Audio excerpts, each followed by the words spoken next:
Yo soy Lindsay Peterson, and ¿cómo están? Muy bien. Unfortunately, that is the end of my Spanish. I did take 4 years, about 50 years ago, and if I did the rest in Spanish, I would not understand and you would not understand. So we have some excellent translators in the at the back, and if you would like to use them, please do so. I very much appreciate the two preceding lecturers, my friend Professor Easteries, who's given you a very up-to-date and current status not only on global resistance and also what's happening here locally in Colombia. I think this is very important because resistance has developed not because of what's happened in Latin America or North America or Europe or Asia. We've all globally participated in this. And hopefully what you'll see as I go through my presentation this morning is that we're starting to see global examples of solutions.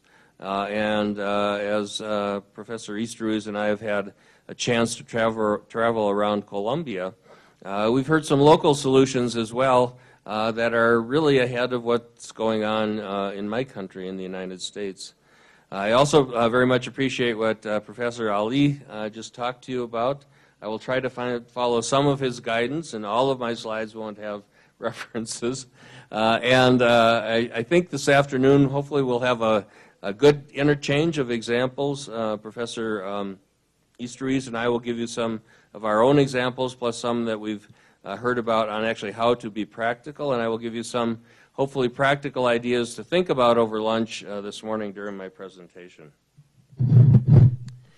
These are my potential conflicts of interest. One of my major jobs is to grow our research programs, both in microbiology and infectious diseases. So we work with a lot of companies as well as with our government in trying to figure out how especially to prevent the spread of infectious diseases and how to minimize their increasing amounts in our hospital. And what I will try to discuss in my presentation is really the evolution of the stewardship or the optimization programs of antibiotic use, and talk some about the current practice we have for what we've been doing for the last 30 or 40 years. I think that it will be hard for any of us to argue that what we've been doing is very successful, or we wouldn't be having this meeting today.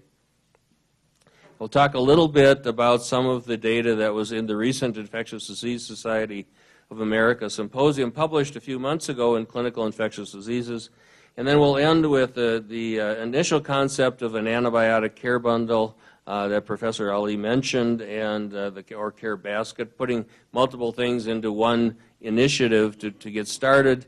And I'll try to go through some practical things that you could do in your own practice as well as what might take a hospital-wide initiative. This is a slide, a chart that looks at the impact of antibiotics. And we've had really antibiotics effectively for much of the population since the early 1950s.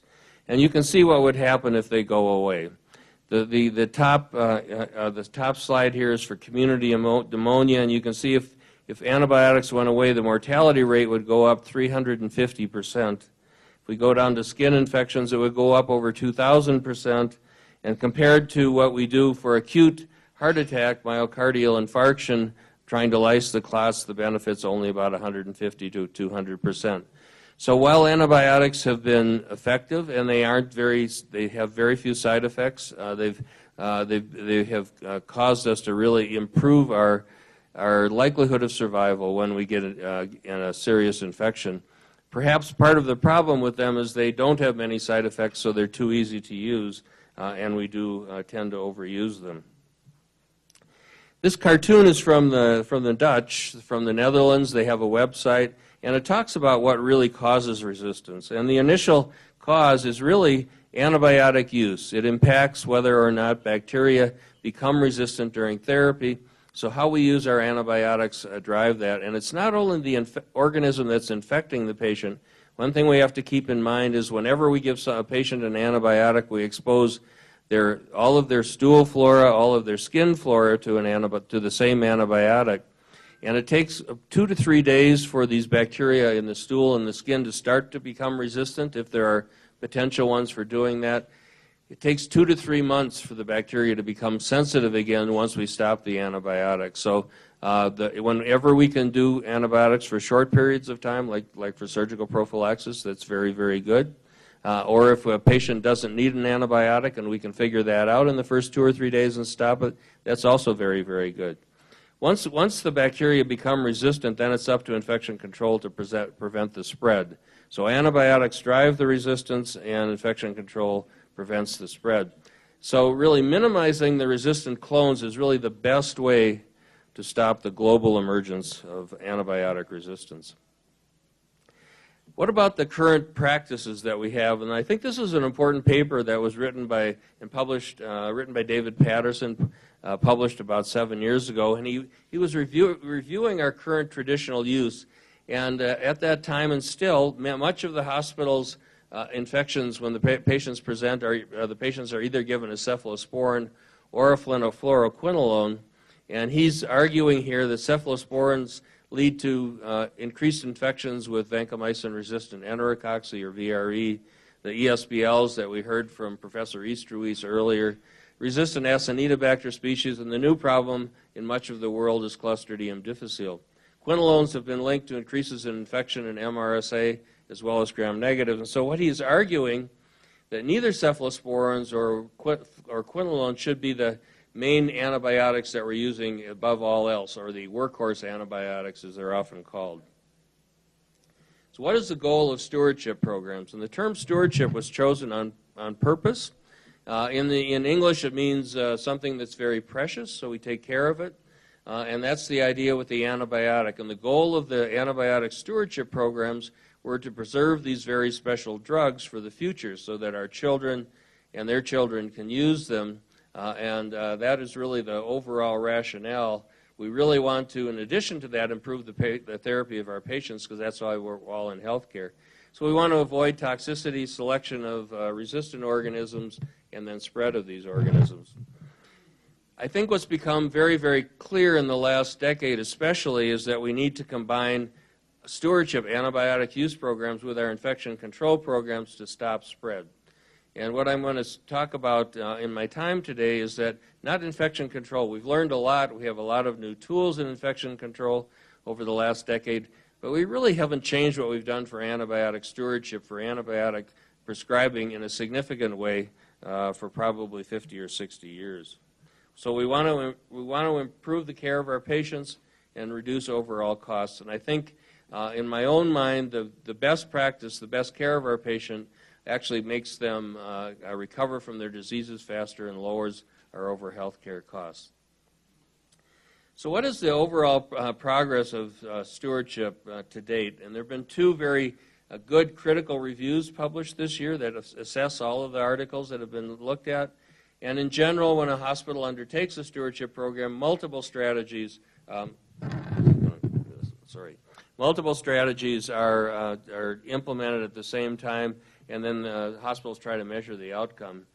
But the difficulty is that the one benefit that has been shown from stewardship programs is that it lowers prescribing. And this has become important because that saves money for the hospitals, and stewardship programs in general have been costly because often the hospital has to hire one person, two people, in order to monitor what's happening with the antibiotic use. Very few studies have shown even a short-term benefit in reduction of resistance. And as you can see from the slide here, one of these two articles reviewed almost 1,200 papers that have been published and found only 24 that were of sufficient quality. So the overall conclusion of both of these reviews of stewardship papers is that better research is needed.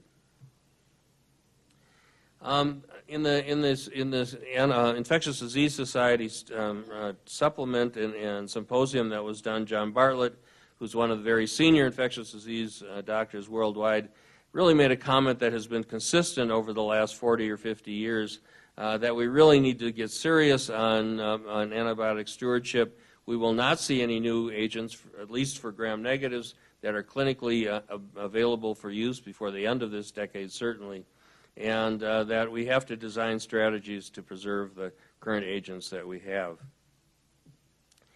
There are two core goals that have been established as strategies by the Infectious Disease Society based on what practices have been done over the time that we've had antibiotics.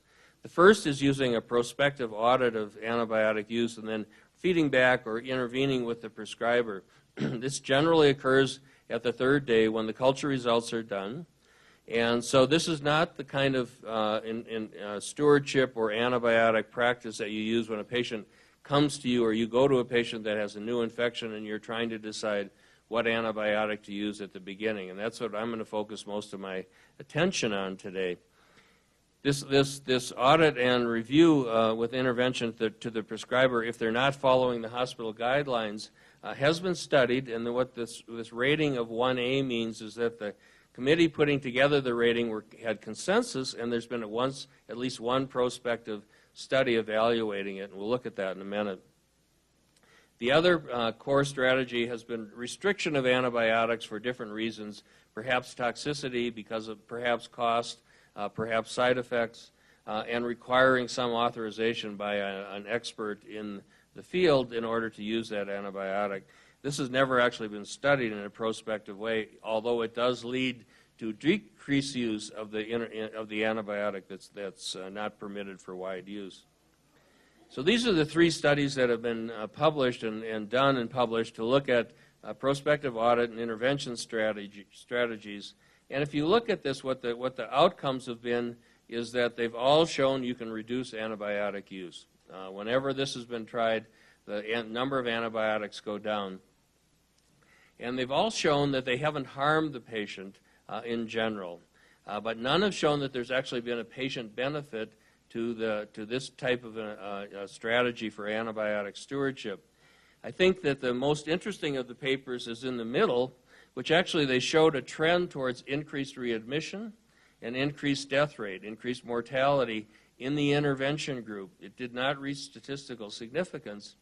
But what this paper suggested and indicated when the Infectious Disease Society of America put together their most recent guideline is that whenever we do anything, whenever we do an intervention, we need to monitor the outcome for our patients to make sure that the intervention isn't actually harming them, because there is a potential for harm if we have arbitrary guidelines that we implement and they aren't as good as we think they are when we start them. This last study is the most recent, and it showed the only clinical benefit it showed a reduced length of stay of 1 day, so 1 day shorter in the hospital, which I think is good because it makes less health care costs and it lets our patients go home faster and get back to work, but it didn't change any clinical outcome as far as improvement from the infections or avoiding death. So these are the strategies that are considered supplemental strategies, and I don't just want to point out the second one, which is guidelines and clinical pathways. Again, that's been prospectively studied in one instance, and it did show, again, a reduction in antibiotic use, but it didn't show any increased benefit in clinical outcome.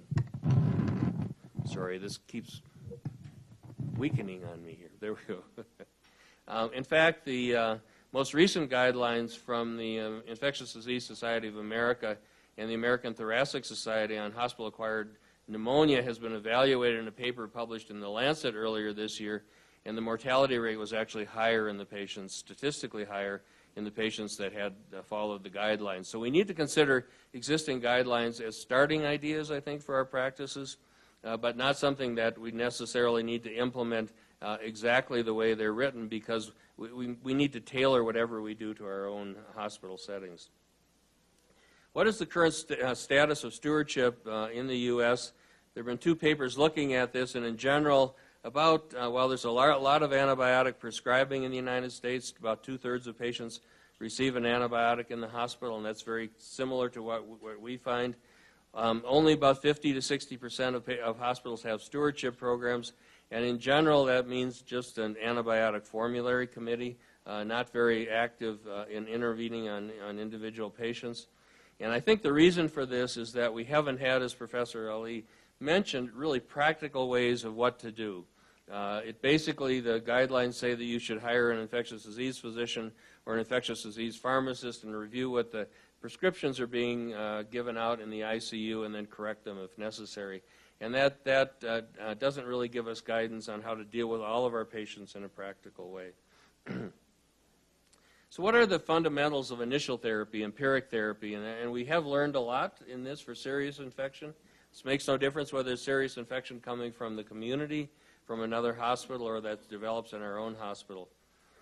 Every minute counts. And as Professor Easterby told you earlier, that when we have resistant organisms, patients are more likely to die. And the reason for that is primarily it takes longer to get them on the right antibiotic.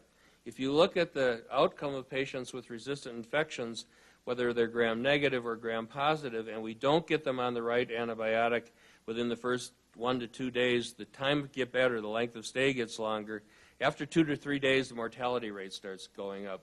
So this is a serious problem. And the challenging resistance mechanisms that Raul showed you about earlier this morning are not easy for the microbiology laboratory. They can get us a routine identification and susceptibility test in 1 to 2 days.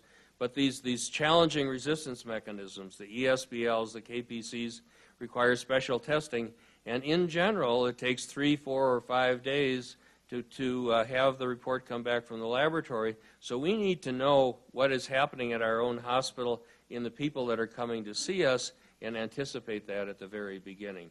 This is critical. We will see some help from molecular testing in this decade, but it's still a ways away.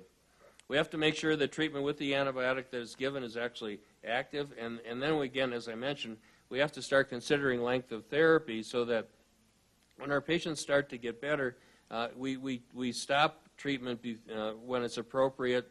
If there's literature published on that, we can use those guidelines. If not, we just have to do careful clinical assessments, and when the patient's better, we need to consider stopping treatment. This is one study that's been published looking at mortality, and very similar to a lot of what was cited by Professor Easterhuis.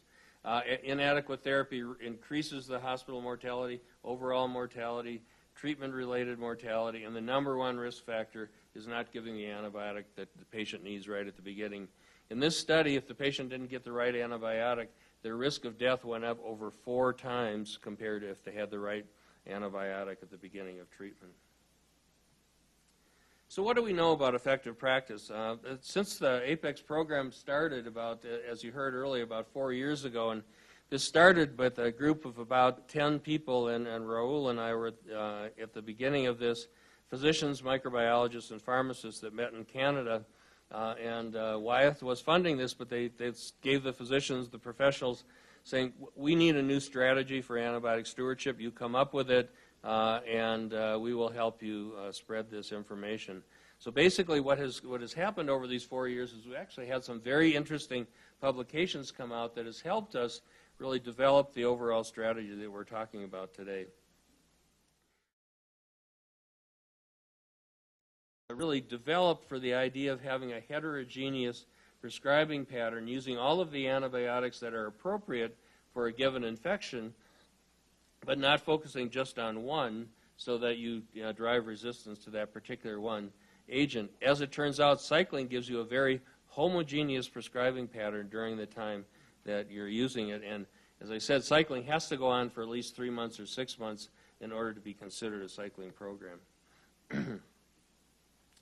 So, as I said at the very beginning, antibiotic resistance has been a global problem. And this is, I think, the first example of a global solution that I'm aware of. And I happen to be able to meet Professor Aklin, who practices just outside of Istanbul in Turkey. He's an infectious disease physician that was really concerned about their resistance in their intensive care unit. And he had a baseline year, and he did infectious disease consultation just as any of us would normally do. He would only go there when somebody called him to see a patient. And they were using a lot of cephalosporins at that particular time in their intensive care unit. So then he tried something different. For the next 2 years, he actually went up to the intensive care unit every day, talked to the nurses, talked to the physicians that were taking care of infected patients, and helped them in selecting their antibiotics. And he, on purpose, alternated sulperazone or cefoperazone sulbactam with imipenem. So this was mixing these two instead of just using cephalosporins. And then when the cultures came back, they focused the therapy based on the culture results. So the initial therapy was this mixing of these two agents. And you can see that happened by the third year. All of the highlighted bacteria are more susceptible to the antibiotics that were available in their hospitals. So he improved activity for Acinetobacter, for Pseudomonas, and Klebsiella. But very, very interesting one-person study. The next study I want to look at is a large prospective trial that was done in Spain by a group of physicians working in an intensive care unit that took care of mainly ventilated patients. And they all met together before starting this. This study took over 3 years. And all agreed they were going to follow the protocol. So you had the intensivists, the infectious disease doctors, the nurses, the respiratory therapists. Everybody was keeping in mind they were going to undertake this study. In the first 10 months, they spent a lot of time with each patient focusing on what was the best antibiotic they could give that patient. They looked at what prior drugs the patient had had, what their underlying diseases were, where the patient came from.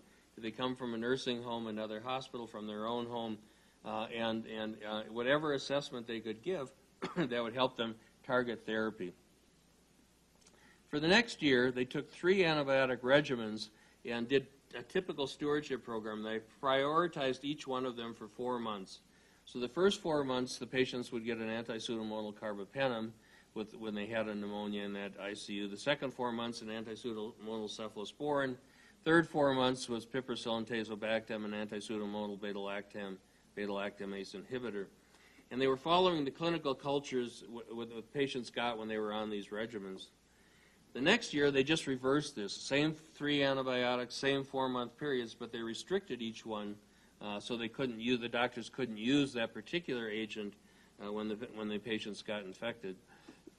And then the last year, the last 10 months, they picked 4 regimens to try this very complex mixing program where they had an anti-pseudomonal carbapenem, ciprofloxacin is the second regimen, clindamycin plus an anti-pseudomonal cephalosporin is the third, and then piperacillin tazobactam is the fourth. So the first patient that had a pneumonia got the first regimen, the second patient got the second, and they kept doing that. The only reason the patient would not get the regimen was if they were already on that antibiotic. And then at the end of this, they assessed what happened, particularly looking at the infections in that intensive care unit. So here are the organisms they were concerned about: Acinetobacter, the Enterobacteriaceae, E. coli, and Klebsiella, Pseudomonas, Staph aureus, and Enterococcus. And the first bar here is the patient's specific period. The last bar is the mixing period, and the 2 middle bars are the traditional stewardship approaches, prioritization and restriction. The height of the bar determines the total number of clinical isolates, and the filled-in part of the bar determines the resistant clinical isolates. And then they looked at the amount of diversity or heterogeneity of the prescribing compared to homogeneity of the prescribing. And you can see from this that either the patient-specific therapy or the mixing period therapy had less infections and less resistant infections, or both of them did, than the traditional either prioritization or restriction. And those were the 2 regimens, those were the 2 kinds of approaches that had the greatest heterogeneity. In fact, they were actually equal. So there was an equal amount of diverse prescribing when you did patient-specific treatment as there was with this very complex mixing therapy. And I think the take-home message from this is that if we do the best prescribing for each individual patient with a unique infection, that gives us a very heterogeneous prescribing pattern and will allow us to overall have fewer infections, especially resistant infections, in our practice. And I think virtually all of us went into healthcare to take care of each patient on an individual basis to do the best for them. And this says you don't have to do something extremely complex like this mixing program, which would be impossible to do, I think, across a whole hospital system.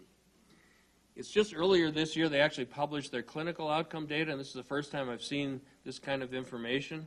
And if you look at what happened, they had over 2,500 patients, 120 patients with ventilator-associated pneumonia, and 80% of the time they adhered to the protocol in all of these 4 different prescribing regimens. And if you look at the patient-specific or the mixing as compared to the by schedule, what they mean prioritization or restriction, the mortality rate was lower, the ICU time was less for the patient-specific and the mixing. The ventilator days were less, and the time off ventilators within each month was greater for the patient-specific treatment. So this actually is the first time we've shown that that using a program that reduces resistance and does use this heterogeneous or patient-specific prescribing actually improves patient care. So they concluded that the guideline-driven strategies that we're used to actually were not having any benefit and actually were counterproductive in that they had an outbreak of carbapenem-resistant Acinetobacter during the time they were prioritizing or encouraging use of carbapenems, and the same thing with ESBLs when they were using the third-generation cephalosporins. And they concluded that these strategies for diversity can actually improve the use of healthcare resources because it cut down on the number of patients with infections and the amount of time necessary in the intensive care unit. There's one other study in this line I want to talk about this morning, and I'll talk about a third one this afternoon in the workshop. Another very important study done in Japan, so we're moving around the world here and getting help from everybody. This particular group did a study trying to reproduce what the Spanish did in making their prescribing heterogeneous. And in doing this, they started out using a nursing unit that wasn't an intensive care unit and was taking care of regular patients. They found that they were able to create the diversity in prescribing, but they had no benefit in reducing resistance, and that was the goal of their program. But instead of stopping, they had so much confidence in what had been done by the Sandemunge group, they actually expanded this hospital-wide, and that's what this study I'm going to show you about. So they did 12 months worth of planning to establish what they were going to do, and then they introduced the program over 6 months, training each of the nursing units and designing how they were going to intervene, how they were going to observe what was being done. And then they did 8 months of actually running the program where what they called periodic antimicrobial monitoring and supervision, or PAMS. And they would go around the hospital looking at each nursing unit to see how well they were doing with the program, and then reinforce what needed to be done. And then they monitor the outcome. And this is the diversity of prescribing. And you can see they had a lot of carbapenem use at the beginning, not a lot of beta-lactam, beta-lactamase inhibitors. But by the end of the time that they had their intervention going, very equal amounts of prescribing of the antibiotics that they were tracking, very, very equal heterogeneity. And in looking at the outcome, this is the plots of their resistant data. This is the percentage of resistant gram-negative bacteria, the rate over total gram-negatives. This is the resistant Pseudomonas over total gram-negatives. And the bottom line is the percentage of multi-drug resistant gram-negatives over total gram-negatives. Everything went down, all statistically significant, so they had the impact they wanted by using heterogeneous prescribing in their hospital. They were able to reduce resistance. And they set a threshold of number of 0.85 as their goal based on a calculation that's in the Sandemune paper that they developed as an index for heterogeneity. They reached their goal and they lowered their resistance. So what does it suggest? I think this actually suggests that a new approach to specific therapy is actually useful as long as we're able to use all the agents that we can, so that we don't focus on one or two drugs in our hospital, but use a wide diversity of antibiotics for treatment of various kinds of infections, and that what we've been used to in the past have actually led to the problem of resistance and spread. One last issue I need to talk about a little bit, because I think this actually is the first most practical thing you can do from a stewardship standpoint, and that's to talk about combination therapy. This slide lists the typical reasons for using combinations in treating patients, either synergy to improve patient care in sick people, to prevent resistance, or to broaden the spectrum of treatment. I will try to argue that these are historical and there's very little evidence for them. On this slide is a series of critical reviews, Cochrane database reviews, published in the last decade looking at these concepts, and you can see that there's been no demonstration of combination therapy that's a benefit for sepsis, none for endocarditis other than enterococcal endocarditis, none for neutropenia, none to avoid resistance or superinfection, and none for treatment of gram-negative infections. The one thing that's been consistent in all of these studies is that there's been increased renal toxicity in the combination therapy group because the combination is generally an aminoglycoside. So what we've done with getting into the habit of using multiple agents is not to improve patient care, but and actually to increase side effects. Just the opposite of really what I think we want to achieve. Very interesting paper published 3 years ago and highlighted 2 years ago at the ICAC meetings, the antibiotic meetings in the U.S. What these authors did was to take E. coli and in the test tube, put various combinations of antibiotics with them. Some were synergistic, some were antagonistic, and this is what they found. As you go from the antagonistic end, oops, I lost my arrow. As you go from the antagonistic end down here to the synergistic combinations up here, we have more than a 10-fold increase in the rate of resistance development. So synergistic combinations, even in the laboratory, actually increase the likelihood of resistance development rather than limit it. So we have both clinical studies and laboratory studies showing that combinations in general aren't useful. And then one last study on reducing the number of antibiotics we're using, published earlier this year on the impact of Clostridium difficile infection, or CDI. Over 10,000 hospitalizations, and they had almost 250 cases of CDI. And the whole point here is, as patients receive 2, 3, or 4, or 5 drugs, antibiotics for treatment of their infection, their risk of Clostridium difficile went from 2.5-fold to 10 times as high when they were getting multiple combinations. And the authors, even in this, concluded that stewardship programs should focus on reducing total drug doses as well as the number of antibiotic exposures that patients are getting in hospitals that are having Clostridium difficile infections. So what might we do to improve this? Care bundles have become very common, and I think you've all heard of them. And what happens is a group of 8 or 10 experts or people experienced in a given field get together in a room. They have to come up with consensus at the end of the day. Some of it's very practical. It's just that some of it's evidence-based, some is based on their experience, and you do all of these things in a bundle or basket to improve outcome. And we think this is really the pillar of an antibiotic stewardship program. Two issues to deal with. One is acute care, where we want to deal with initially, right at the beginning, what's going to be best for our patients, while reducing as much as we can the adverse or the unintended consequences. We also have to deal with surgical prophylaxis, but I'll argue that we know what to do. Sometimes we just don't do a great job on it. So this is really the heart of the care bundle approach for treatment of infections at the onset. It's critical to improve to collect proper cultures at the beginning.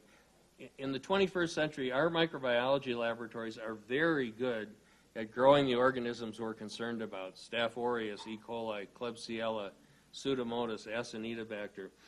So if we get good cultures, and the cultures are negative for those organisms, we don't need to keep treating them past 2 or 3 days. We can narrow our therapy if we started with broad-spectrum therapy to begin with.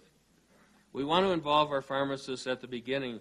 As Professor Ali mentioned, it's very complex keeping track of all of this. We've learned a lot on how to best dose our antibiotics, and if our pharmacy colleagues can help us do this, we can optimize dosing, whether it's aminoglycosides, beta-lactams, cephalosporins, glycylcyclines, whatever. We can optimize the dosing if we pay attention to how we should do it, and we let our pharmacy colleagues get involved. Key, we want to use the fewest number of agents as initial therapy that will treat the likely pathogens. If you're used to using combination therapy, 2 or 3 drugs for most of your infectious disease treatment, and your goal is to reduce the number of antibiotic exposures, the easiest thing to do is to stop that and just use monotherapy. When you use monotherapy instead of 2, you've cut your antibiotic exposures in half right there. If you use monotherapy instead of 3 drugs, you've cut your exposures by 2/3, by 65%. So that's a dramatic way, a pretty easy way. We can do it in each of our practices. We don't have to do it hospital-wide to reduce the antibiotic exposures that we're doing for our patients. And critically for this, we want to reevaluate the patients very carefully, no later than 3 days, because if we started broad-spectrum treatment and we don't need to, we have a positive culture or we have a negative culture and we can narrow therapy, that's good. We can narrow treatment. A good example of that is if you're using a fluoroquinolone for community-acquired pneumonia because you want to treat a pneumococcus and you want to treat atypical organisms, and at the second day your laboratory is reporting Streptococcus pneumonia from the sputum or Streptococcus pneumonia from the blood, you can stop the quinolone and just go to penicillin. That's all you need to do. So as long as we're getting good microbiology and paying attention to the results, we can do this. We don't have to use broad-spectrum therapy forever, but we might want to consider that as an initial approach so we can use one drug instead of multiple. If we're doing this, we need to know when to expect certain organisms. There's a lot of data published on this. This happens just to be Pseudomonas aeruginosa. But we build these into our thought process, into our policies. If a patient's very old, over 90, if they're immunocompromised, if they've gotten antibiotics in the last month, or if they have devices in their bloodstream or in their urinary tract, their risk for Pseudomonas goes up. But if they don't have these risk factors, we don't really have to worry about it. We don't have to worry about Pseudomonas for everybody that comes into the hospital.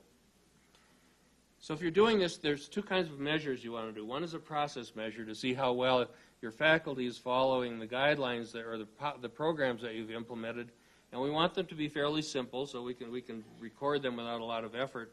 And this is a process measurement that you want to look at for day 3. You want to know if there was an antibiotic plan. Was there a review of the diagnosis at day 3 to make sure we can narrow therapy if possible? Did we use microbiology results? And if the patient is eating and the patient had initial IV therapy and there's an oral substitute, can we go to an oral substitute? Fairly simple and straightforward measures. What about the outcome measures? These are the critical ones because this is important for our patients. Well, we want to look at mortality. The patients don't want to die from their infections, whether they come in with it or whether they develop it in the hospital. So you can look at in-hospital mortality. Most patients, if they come from home, would like to go back home. So we can look at where they went at discharge. Were we able to get them well enough in the hospital so they could go back to where they came from? And they don't want to have to come back for us to try a second time. So we can look for readmissions, either 2 weeks after discharge or 30 days after discharge. Important to both the hospital and to the patient's length of stay because that drives up cost. Resistance, important to us as infectious disease physicians. You'd probably have to look at this from a year-to-year basis because improvements of resistance will take a while to show themselves. Have we had changes in unintended consequences? Has the incidence of C. difficile, Clostridium difficile, gone down? Has side effects of renal toxicity with patients getting antibiotic treatment gone down? We can look at that. These are easy things to do. And we can certainly look at our pharmacy costs. If we're able to, by a stewardship program, reduce our overall antibiotic use by 20% in our hospital, that would give us $350,000 a year to spend in a stewardship program. So even if you don't save a lot of money by shortening length of stay, if your stewardship program is comprehensive and you can lower antibiotic use, you can give yourself some resources in the hospital to help pay for it. So how do you do this? How do you develop a stewardship program, and especially if you want to focus on diversity, which I think is important? One issue is overtreatment, and this is one of the articles that was in the symposium on stewardship from the Infectious Disease Society. This is the one by Tom Feil. One of the big overtreated areas in hospitals are asymptomatic bacteriuria. Physicians tend to send urine cultures when anybody has any symptoms at all of that might relate to fever. And every laboratory in the U.S. that I've been able to contact, and it's over 50 so far, report urine cultures the same way for inpatients as they do for outpatients, and that means they may have very low colony counts, 10,000, 50,000. These don't need to be treated. And we're in the process of changing our laboratory reporting. We will stop treating 30% of our nosocomial or in-hospital urinary tract infections just by not treating the ones that are asymptomatic and don't need therapy. The next thing to do that I think is, as I've mentioned, is simple, and we can each do it, is converting from combination therapy to monotherapy. This is just an example chart of common diseases, common combinations, and then monotherapy that you could substitute for it. You need to do this for each in your own hospital to see what infections you treat, to see what combinations you use and what monotherapy is available. But this doesn't have to be very fancy. This we can do in each of our practices as long as we think every time we're starting to treat a patient and we're writing for ampicillin, gentamicin, and clindamycin, is there one drug I can use instead of this until the cultures come back? So it's a behavioral change we can implement on our own. The third is the diversity, which probably will take a hospital-wide policy. it's doable, but it probably takes 3 committed people, an infectious disease physician or expert, pharmacist that's interested, and a microbiologist that's interested. You have to build infection syndromes so that patients coming in with a syndrome of intra-abdominal infection or pneumonia, you look to see what kinds of infectious diseases you're treating in your hospital. Then you look to see what bacteria are causing them in those patients that have these infections. And you look to see at the antibiotic activity in your hospital formulary that might actually treat these patients. So this is one example of complicated intra-abdominal infection. You can see that the community pathogens are different than the hospital pathogens. This is a broader table of more cases. Again, different kinds of organisms for early onset healthcare associated pneumonia compared to late, different pathogens for skin and soft tissue infections. If a patient comes in with just cellulitis, no open wound, it's going to be staphylococcus or streptococcus. You don't need to treat beyond that. So you've got, and if you have to worry about MRSA, you've got vancomycin, you've got linezolid, you've got a lot of very narrow spectrum agents you can use. If it's an open wound, then you've got multiple organisms you have to worry about, and same with peritonitis. Then you have to look in your formulary to see what antibiotics you have and what their gaps in therapy are, and you put these tables together. And you end up with something like this. It lists your infections that you see with the single agents and the multiple agents they might be able to use for treatment. And you can see in this particular agent, especially in countries that have sulperazone available, you actually have a potential for a single agent for ventilator-associated pneumonia. If in countries that don't have it available, you really have to use combination therapy. But I think what's interesting, if you look at this, you don't have one antibiotic that's used for everything. You have different antibiotics that are targeted specifically on certain kinds of infections, and you end up with a very heterogeneous prescribing picture hospital-wide when you do this.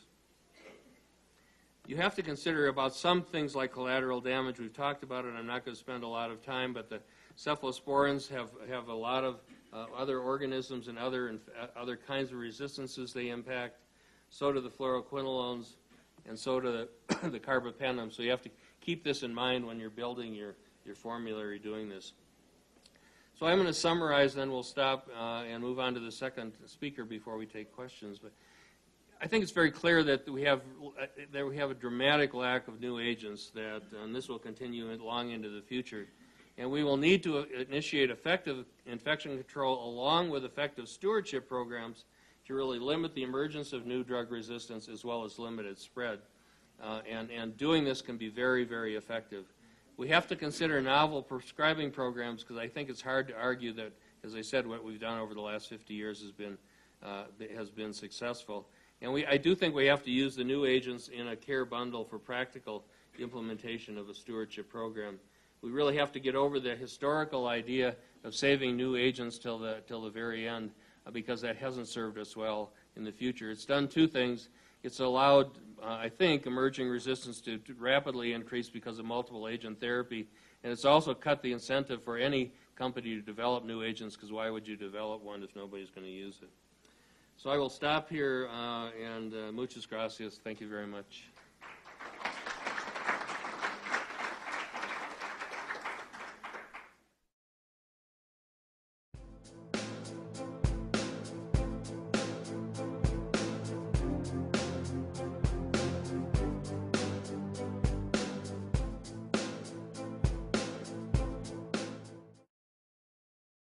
Bueno, buenos días nuevamente.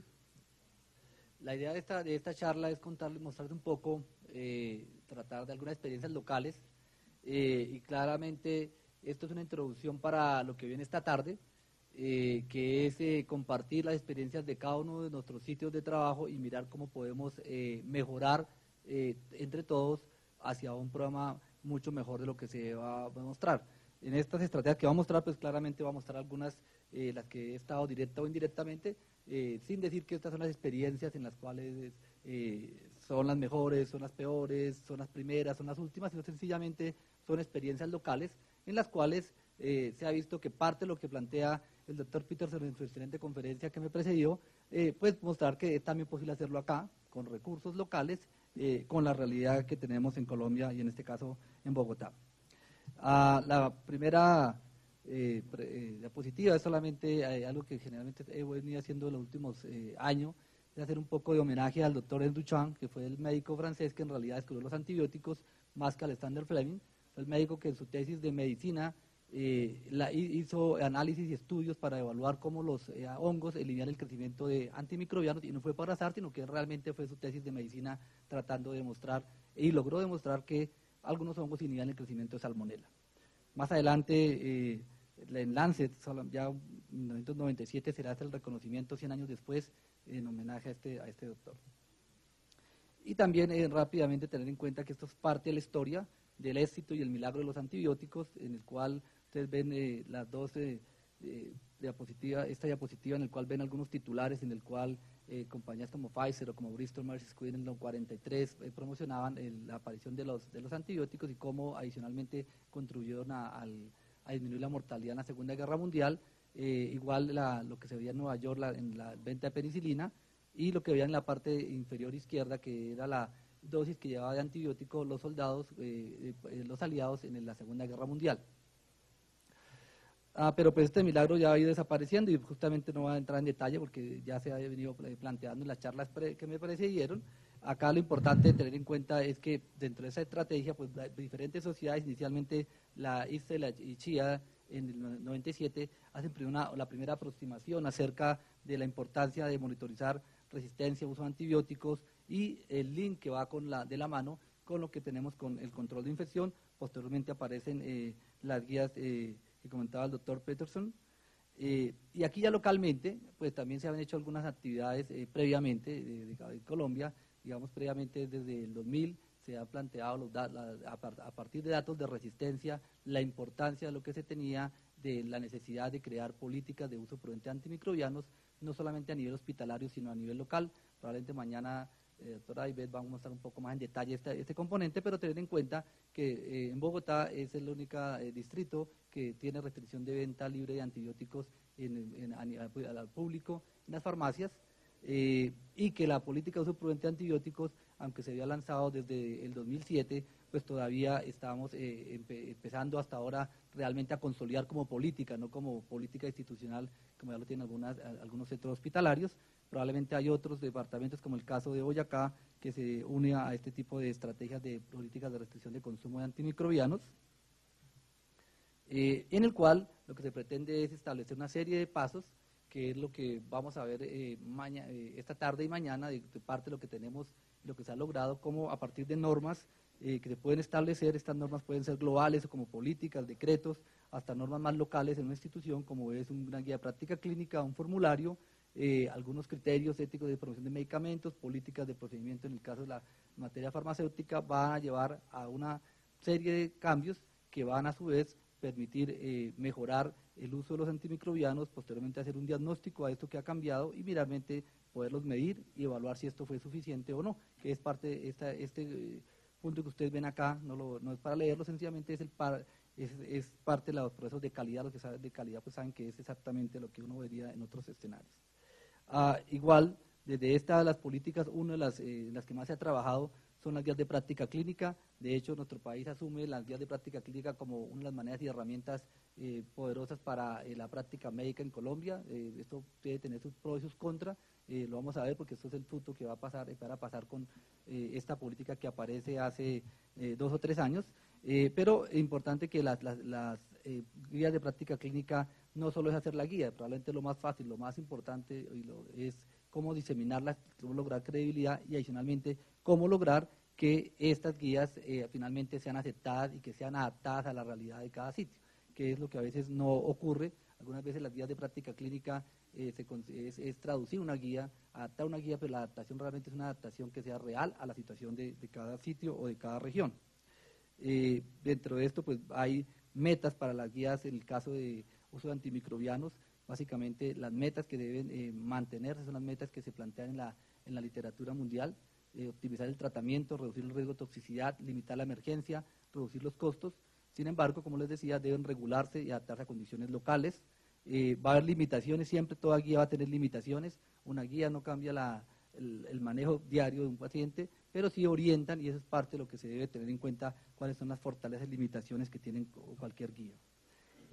Dentro de los principios generales de terapia antimicrobiana, una serie de recomendaciones, algunas el doctor Peterson las resumió de manera excelente, pero hay otras que básicamente ustedes ven en documentos o en documentos formales completos en los cuales están los detalles de todo este tipo de estrategias que pueden ser utilizadas.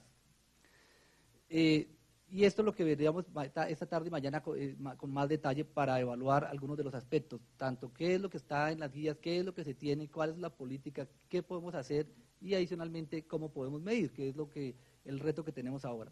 Sin embargo, tener en cuenta que la manera de que esto funcione, un programa de manejo de antimicrobianos, realmente se requieren estrategias en conjunto, se requiere en que la parte administrativa y la parte asistencial de las instituciones se pongan del mismo lado, porque requiere recursos de capacitación, requiere hacer programas de vigilancia, no solo infección intrahospitalaria, sino en los mismos usos de los antimicrobianos, planos de apoyo terapéutico, y estas decisiones pues van a tener que ir de la mano porque requieren gasto, requieren, o mejor, más que gasto, requieren algunos insumos y requieren inversiones que tienen que trabajarse en conjunto. Si no se hace en conjunto, probablemente, si la iniciativa es solamente administrativa, probablemente no se llega a ningún lado, o si es solamente de la parte médica, asistencial, tampoco probablemente se lleve a un lado, como ocurre con muchas decisiones que ocurren diariamente en nuestros hospitales. Cuando se logra hacer esta unión, pues probablemente empiezan a aparecer algunas experiencias como las que les voy a mostrar. Este es un formato de uso de antimicrobianos de los formularios con restricción, que el objetivo de este formato es restringir algunas prescripciones incorrectas, limitar algunas opciones terapéuticas basado en la flora local y orientar al prescriptor a algunas dosis en las cuales probablemente se potencializa más la farmacocinética, farmacodinámica de los antimicrobianos, y al mismo tiempo el control sirve como control para la prescripción del antimicrobiano.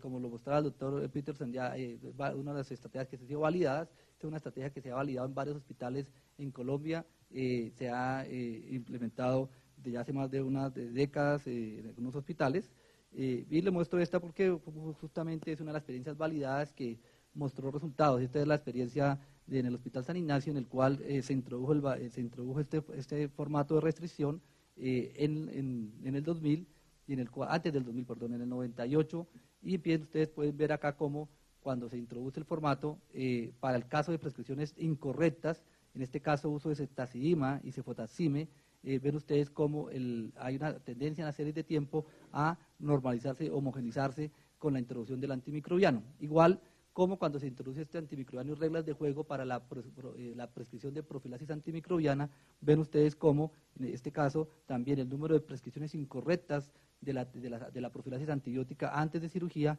pues la tendencia claramente después de la introducción al descenso en dicha prescripción. Claramente hay que tener en cuenta que no solamente fue la introducción del formato, sino también un proceso de acompañamiento de educación con el apoyo fuertemente de farmacia, que es un punto clave en el cual se deben basar este tipo de estrategias en trabajo conjunto entre la parte clínica y el componente de farmacia para poder lograr que esto se logre tener un resultado positivo. Esta estrategia que, como les digo, ya lleva más de 10 años, pues finalmente ha mantenido con esta restricción de algunas moléculas también en el tiempo. Fíjense usted, ya es la secuencia de 10 años, como también la tendencia de consumo en dosis diarias definidas de algunos antimicrobianos, como el caso de ceftriaxona, en el tiempo se ha mantenido después de 10 años basado en este tipo de restricciones, con algunos picos que obviamente cambian, pero esto justamente es la metodología recomendada para tratar de poder evaluar a mediano y largo plazo el efecto. Igual ocurre con otros antibióticos, en el caso de ciprofloxacina, en el cual dentro de la política y dentro de moléculas de restricción, ver ustedes cómo va cambiando a medida que se utiliza el formato. Esto es para el caso de clindamicina.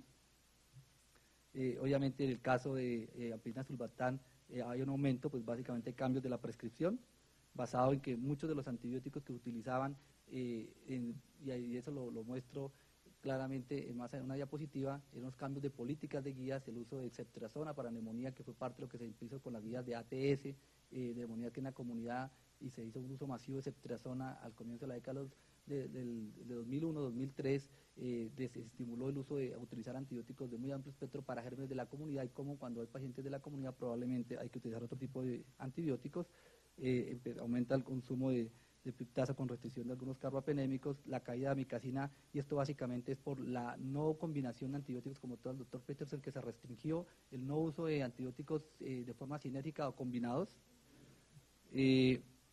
Pero aquí también quiero resaltar, y parte del título de mi charla era la del uso de antibióticos, pero adicionalmente como criterios de calidad de la atención. Hay algo bien importante, es que uno de los problemas que a veces tenemos para el sobreuso de antimicrobianos es el sobrediagnóstico, y en este caso sobre el sobrediagnóstico de infecciones. Y eso hace que cuando se empieza a hacer el uso prudente, empezamos a detectar algunos problemas puntuales, y entre ellos está el mejoramiento de la definición de los criterios de infección, y al mismo tiempo, cuando realmente se encuentra un problema, empiezan a aparecer otras ganancias secundarias. Entonces, por ejemplo, el mismo paralelo, como al mismo tiempo se está implementando otra serie de medidas que van de la mano no solo con el uso prudente de antibióticos, sino adicionalmente esto va de la mano con otras medidas de evitar la transmisión cruzada, y de hecho las ganancias secundarias, lo que ustedes ven ahí en el caso de las bacteriemias por catéter, después de llegar a una cifra alta como era 6,8 por 10, lograr a tasas por debajo de la referencia del NHCN como 1,6. Eso también ocurre para infección de vías urinarias. En parte, esta caída fue por algunas medidas de prevención de control de infección, pero en otra parte es porque se mejoró el diagnóstico, lo que decía el doctor Peterson.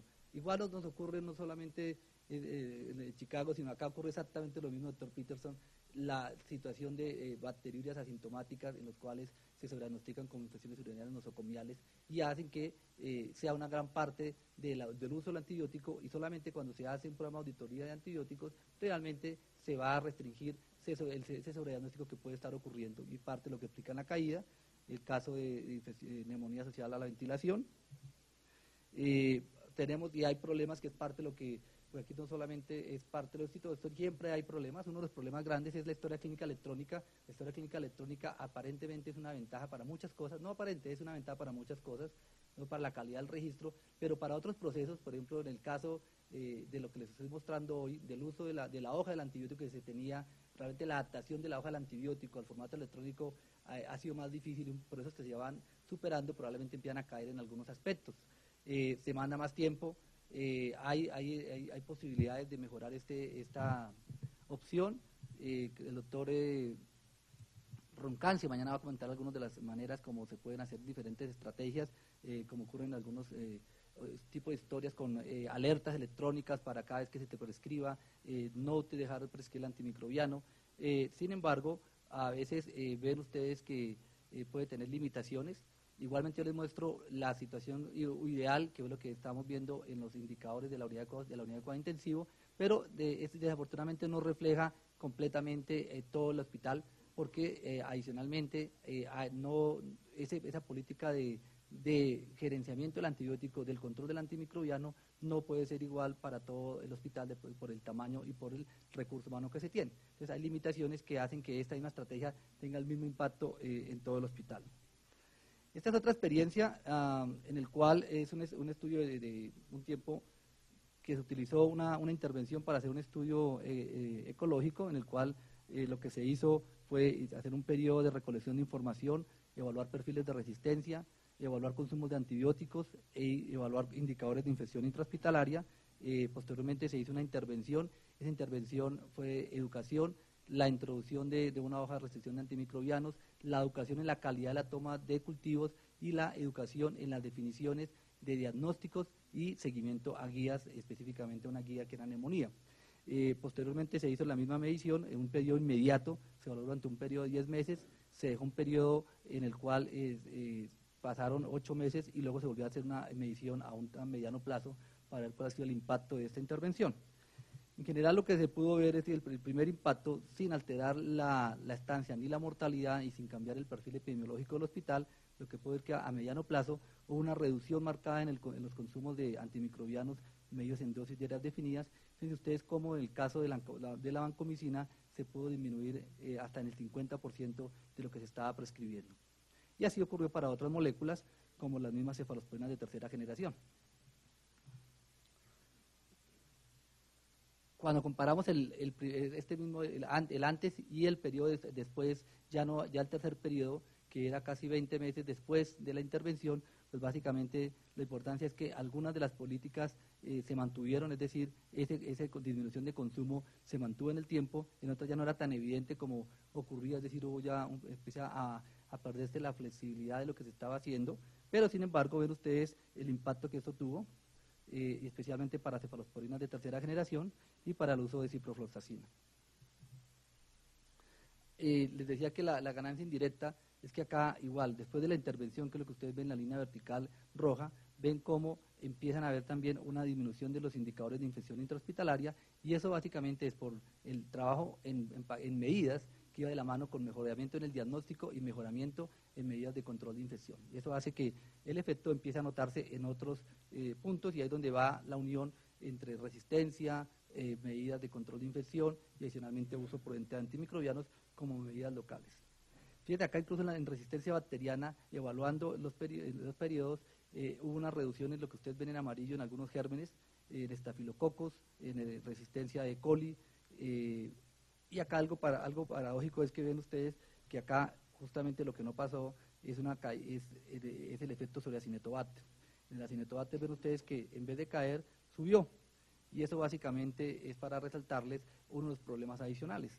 Es que una cosa ayuda, el uso, la restricción o el mejoramiento en la presión del antimicrobiano, pero si no se logra unas medidas adicionales de control de infección, pues no se ve el efecto que queremos, sino puede pasar esto que ven ustedes. Y el efecto que tuvo en este hospital fue que justamente cuando se está haciendo el estudio, hubo paralelamente un brote de Acinetobacter baumannii en uno de los servicios, y eso disparó el indicador de resistencia, y solo cuando empezó a detectarse que el problema no era la presión del antimicrobiano, sino el problema es brotes cruzados en los cuales había contaminación del ambiente, como es lo que trato de mostrarles con este endograma, pues básicamente no se podía lograr una disminución en el perfil de resistencia para este germen. Cuando empiece a evaluarse y a controlarse, probablemente te tendría que cambiar el perfil, porque mientras estaba el Acinetobacter, probablemente la conducta era tener que seguir usando o utilizando antimicrobianos de muy amplio espectro. En general, la conclusión de este segundo trabajo es uno puede lograr el impacto a corto y mediano plazo de una implementación de un programa, va de la mano con una disminución de consumo de antimicrobianos, disminución en resistencia bacteriana, especialmente para gérmenes gram positivos, se horizontalizó para algunos gram negativos, cayó la incidencia de infección intrahospitalaria, pero tener en cuenta que si no se hacen las medidas paralelas, pues no se puede ver el efecto deseado. Acá para la parte final también, y es uno de los problemas que a veces ocurre en nuestras instituciones, es qué tan sostenibles son los programas, o sea, que no sea la flor de un día, sino que realmente esto se mantenga en el tiempo, que realmente después de la intervención, así sea exitosa, pues se mantenga. Adicionalmente a esto que les estaba mostrando, una ganancia secundaria, que como decía el doctor Pizarro, no es el desenlace primario, el desenlace secundario de esto puede ahorrarse más de 50 a 100 millones de pesos en los primeros 6 meses en el uso de antimicrobianos. En el consumo de antimicrobianos, el hospital redujo en por lo menos $50,000 su consumo, su costo total que tenía de la farmacia. Y acá ven ustedes cómo la tendencia en global en resistencia, después de la intervención empiezan a caer todos los indicadores para algunos gérmenes. Esto en el caso, en el caso de algunos gérmenes como Escherichia, aquí como estafilococos, que se van cayendo, pero posteriormente, después de caer del programa, ves una elevación nuevamente en el consumo de antimicrobianos y adicionalmente en la resistencia. Es decir, esto, con lo que quiero resaltar en esta diapositiva, es que si eso no se mantiene en el tiempo, lo que se puede lograr en 1 o 2 años se puede perder en 3 o 6 meses. Rápidamente puede volver otra vez a cambiar la historia. Esto es un proceso continuo que para mantenerlo necesitamos trabajo continuo. Otra tercera experiencia es la intervención directamente en una unidad de cuidado intensivo, en el cual la intervención para el control de la resistencia se basó en el uso de alcohol geles, alcohol glicerinado, la introducción del alcohol glicerinado y la supervisión de los antimicrobianos. El uso del antimicrobiano y el diagnóstico es un periodo más corto. Acá lo que se ve es que hubo la adherencia al consumo o al uso del alcohol se aumentó, sin embargo no fue suficiente a lo que se esperaba después, y fue cayendo un poco a poco si no se hacía ninguna intervención. los consumos de antimicrobianos no variaron mucho, pero acá lo más importante fue que la caída sobre las infecciones básicamente asociadas a dispositivos, catéteres, neumonías, infecciones urinarias, en un periodo tan corto como 9 meses, se vio el impacto, y eso básicamente porque la tasa inicial era alta, y eso hace que entre más alto sea, pues más fácil es el impacto. Si uno tiene una tasa más baja, pues probablemente el impacto no es tan marcado, pero son dos intervenciones sencillas en las cuales el impacto fue dramático para esta institución. Hemos trabajado en otra actividad que es evaluar series de tiempo entre consumos y perfiles de resistencia. Hay algo que es bien importante, estos consumos y resistencia, y para eso traigo esta diapositiva, es para resaltar que el impacto que tiene la caída de la resistencia cuando se cambia el consumo no es inmediato. Estos fenómenos pueden pasar o pueden traslapar en diferentes periodos.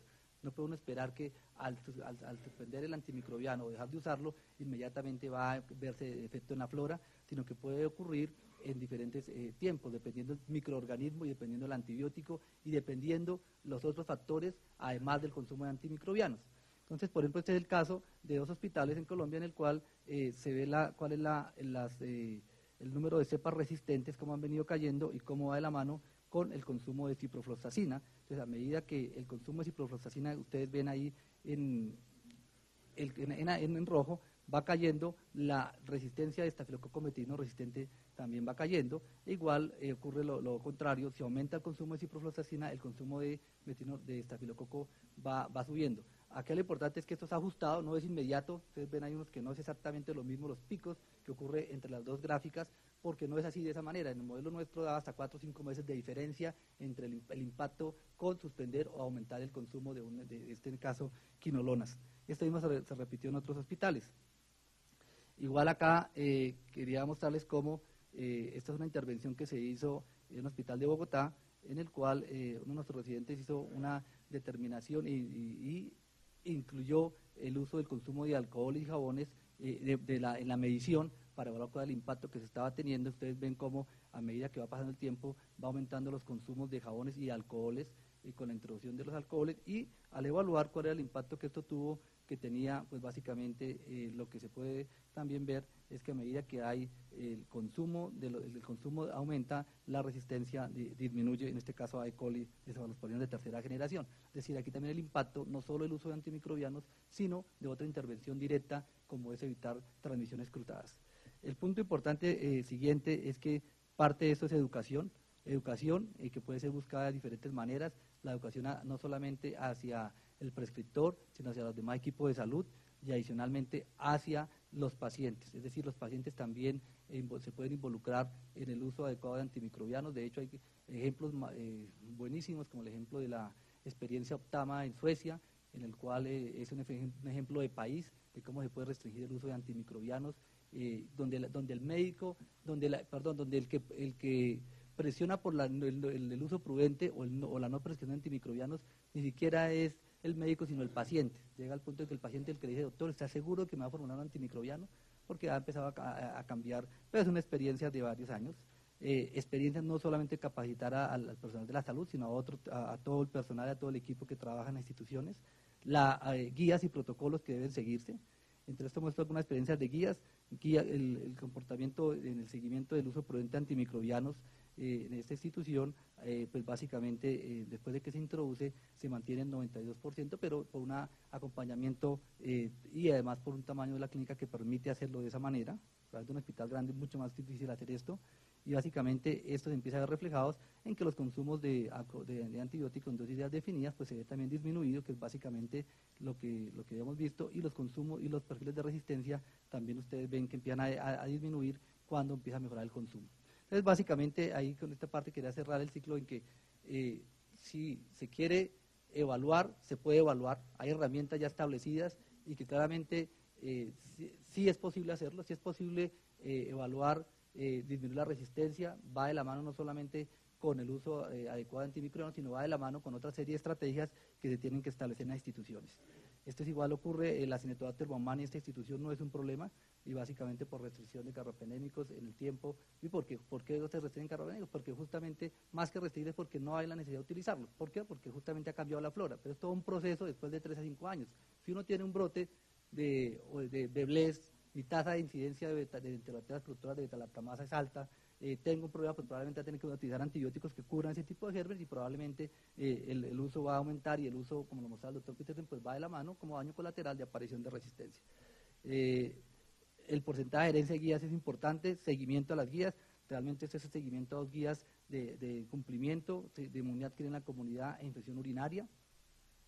Sin embargo, quiero tener en cuenta y resaltar que las guías hay que saberlas utilizar y realmente también tener en cuenta que las guías tienen que ser adaptadas a la situación local. Esta es una publicación que hizo el grupo de Antioquia, en el cual muestra cuál es el impacto que tuvo la inclusión de ceftriaxona en las guías de neumonía para Colombia, en el cual en esa época se adoptó las guías de neumonía de los Estados Unidos, de ATS y de ITSA, que están hechas para los Estados Unidos, no para Colombia, en el cual la flora microbiana es la misma, pero bueno, digamos que hay diferencias importantes, pero digamos que lo más importante es que lo que sí es diferente es la resistencia, los perfiles de resistencia de macrólidos, en los betalactámicos, en lo que pasa en los Estados Unidos, no es la misma que estaba pasando en Colombia, pues ese momento hizo que se cambiaran las guías y al cambiar cuando cambiaron las guías locales, lo que tuvo un impacto sobre la misma aparición y diseminación de enterobacterias productoras de OLED, o una de las razones, obviamente, y adicionalmente aumento de costos en dosis ya definidas, que como ustedes ven en este análisis que hacen el grupo de Antioquia.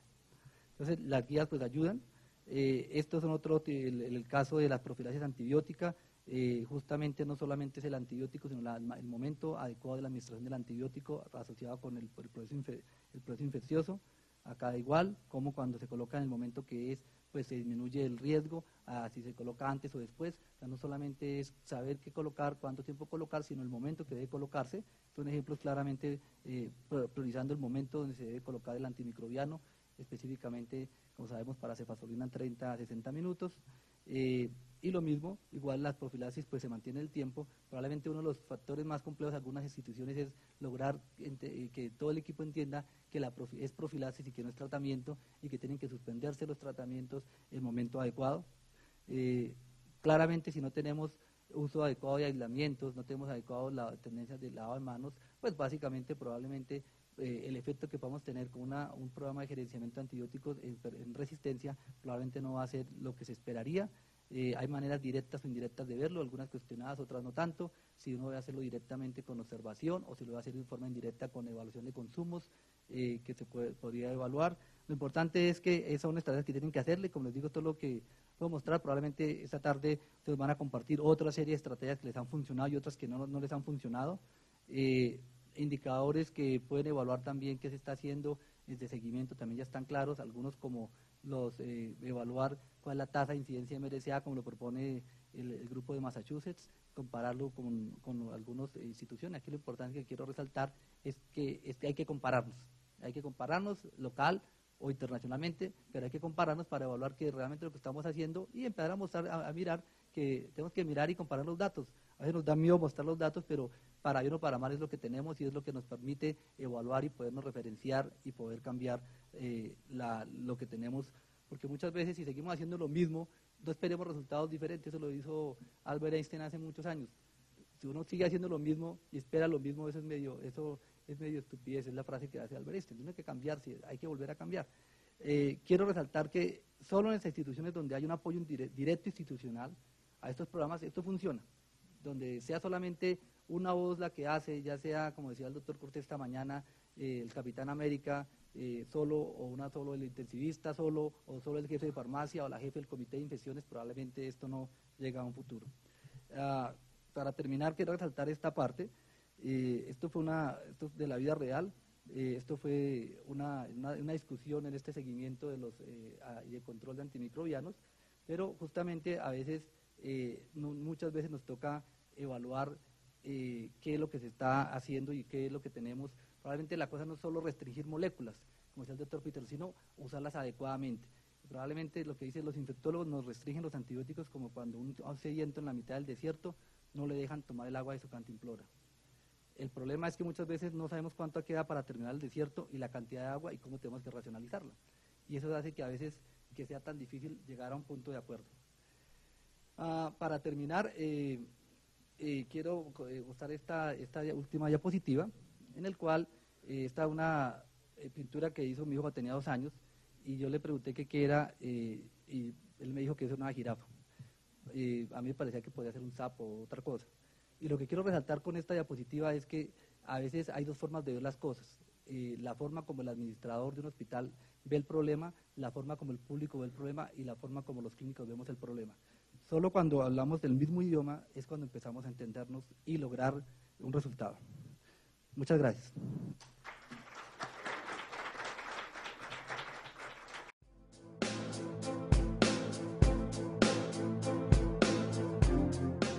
Está grave.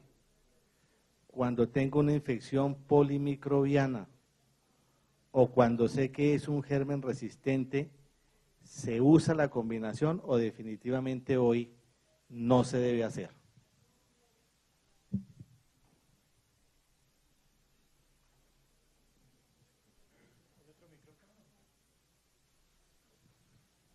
It's a wonderful question, and I've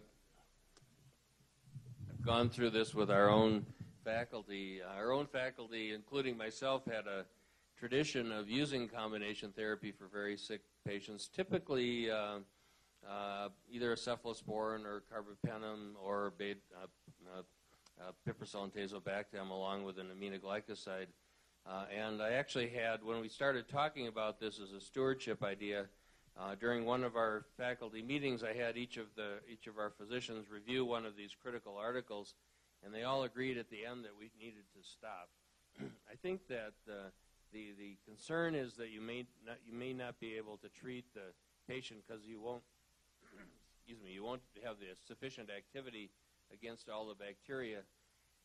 But the organisms whether they're E. coli, Pseudomonas, or whatever, that are able to develop resistance to multiple agents are able to cluster the resistance genes in one place. It's actually called the selfish operon, and as though the bacteria are being selfish to protect themselves. So if you look at your highly resistant bacteria and say they are resistant to meropenem, they also will be resistant to all of the aminoglycosides, all of the fluoroquinolones. So most of the time when we do combination therapy, we're doing it more to keep ourselves happy or make ourselves feel good than to help our patients.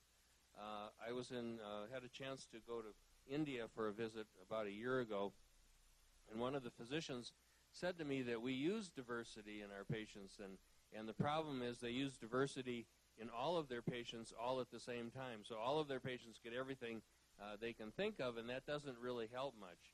So I think it's very important to understand that there are going to be some organisms that no matter how many times or how many antibiotics we put together, it's not going to help the patient. If I have a critically ill patient that all of the bacteria look, or all of the antibiotics look resistant, I actually go to the laboratory and look to see how the testing is giving answers in the laboratory, whether I'm using MICs or using a Kirby-Bauer plate.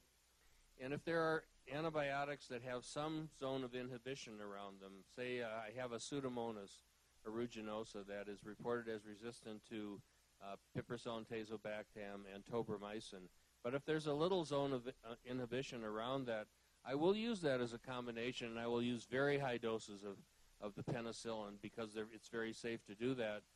By combining a little bit of activity with an aminoglycoside, with the penicillin, you will likely damage the cell enough so that it can't export or pump out the penicillin as effectively. And these highly resistant organisms not only hydrolyze the beta-lactams, but they pump out the fluoroquinolones, but they have multiple mechanisms that are occurring at the same time. But if you go to the laboratory and there's no zone of inhibition, there's no activity at all, even combining drugs in hopes that will help will only add to the toxicity and side effects for the patients. For Acinetobacter, one idea has been in Latin America, Asia, where we see more Acinetobacter infections, to combine colistin or polymyxin B, say, with tigecycline. And that may be rational, but it should be studied. Tigecycline, again, when the organism is resistant, it's mainly efflux being pumped out, and colistin is a cell wall, polymyxin are cell wall active agents, so they can damage the cell, and that may damage the efflux pumps enough to let more tigecycline in and actually give activity against that particular resistant strain. But doing it as a routine practice, I would strongly discourage that and have a biologic reason for combining 2 or more drugs when you're going to do it. Sorry for the long answer. Doctor Peterson, ¿podría uno hablar de diversidad antibiótica y heterogeneidad dentro de un mismo grupo? Es frecuente que en algunos sitios se hable de utilizar, por ejemplo, en los carbapenémicos, en algunos pacientes meropenem, en otros doripenem, ¿o usted piensa que el concepto de diversidad antibiótica aplica únicamente a diferentes grupos de espectro de tratamiento? Yeah, another excellent question. I think in general that's the case. What some have argued that, say, ertapenem, because it has no activity against Pseudomonas, will not promote resistance in Pseudomonas. But if you look at an organism and say the MIC is 4, all of these strains are not at 4. It's a curve. So some of the strains may be susceptible at 0.5, and some of the strains may be susceptible at 6 or 8, but they're so few they don't grow up to show their presence at 24 hours. So even an antibiotic that is clinically not active will still have some activity against the organism, and the best way for bacteria to become resistant to antibiotics is to give them very low levels, because what that does is create what's called an SOS response, and when bacteria replicate, they always make mistakes in making the new chromosome, but they repair them. When they're stressed with an antibiotic, they stop repairing, so they allow the mistakes in duplication to occur, and if one of them happens to occur at a site for an antibiotic binding that kills the organism, then that one single son or daughter will actually be resistant and can continue to grow. So I do think that in general, most of the antibiotics in a given class are the same. The only good example where I don't think that is amikacin versus gentamicin and tobramycin, in that amikacin is hydrolyzed by different enzymes than is gentamicin and tobramycin. So rarely you can see that within a class, but it's very unusual. Okay, gracias. ¿Otra pregunta? Carlos, ¿hay otra? Si tuvieras que concretar el principal obstáculo que se encuentra para desarrollar estos programas, ¿cuál es? Es difícil decir el principal. Creería que hay como 3 o 4 principales. Primero, pensar que implementar este tipo de estrategias es costoso o vale más plata. Es un problema para los administradores. Lo segundo, lograr que los administradores entiendan la importancia de la resistencia y el daño ecológico que puede tener al futuro. Lo tercero, que el componente clínico entienda la importancia de no solo tratar al paciente bien, sino mantener la flora local de tanto del paciente como la institución. Y el cuarto, que hablemos el mismo idioma. I just would add one brief comment. We're going to talk more about this afternoon, so come back. I think that if you work in either microbiology or infectious disease, you're very different than everybody else, because most other people don't like to have to change. But what we deal with is changing all the time. The infections are changing and the bacteria are changing. So I would hope that all of us are very actually excited about trying new things. It's challenging, but we'll talk this afternoon about some practical ideas on trying to move forward. Una pregunta en el mismo sentido del cambio. El año pasado, CLSI disminuye los puntos de corte de concentraciones inhibitorias mínimas para gram negativos. Hasta el momento en nuestro país no hemos adoptado esas medidas. Yo quisiera preguntar cuál es su opinión al respecto y si piensa que en nuestros países también deberíamos asumir esas definiciones. Another wonderful question. We have not adopted them either, and because I want